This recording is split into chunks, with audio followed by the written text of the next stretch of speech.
Soybean खरेदीला मुदत वाढ मिळणार नाही। सरकारकडे साठवणुकीला जागाच नाहीये। सरकारच्या ऊर्जा निर्मितीच्या धोरणामुळेच आता सोयाबीनचा प्रश्न हा गंभीर होत चाललाय। कृषी मूल्य आयोगाचे अध्यक्ष पाशा पटेल यांचा केंद्राकडे आता बोट दाखवल्याची चर्चा आहे। केंद्राच्या धोरणामुळे आता सोयाबीन उत्पादकांचं मरण होत असल्याची चर्चा रंगू लागली आहे।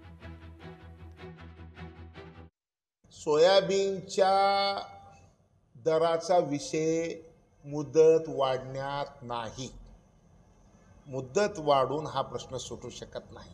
हा प्रश्न जर सोडवायचा असेल तर भारतातली सोयाबीनची पेंड ही जगभर विकली गेली पाहिजे, निर्यात केली पाहिजे, तरच हा प्रश्न सुटणार आहे, नाही तर सुटणार नाही।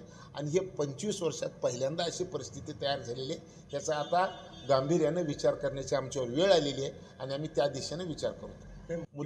मुदत वाढ मिळू शकत नाही हे मला माहिती आहे। मुदतवाढ काय मिळू शकत नाही तर ठेवायला जागा नाही म्हणून, आणि ठेवायला जागा नाही त्याचं कारण तूर खरेदी करायचे म्हणून। सोयाबीनच्या लोकशाही मराठी ऐका, पहा, जागरूक रहा।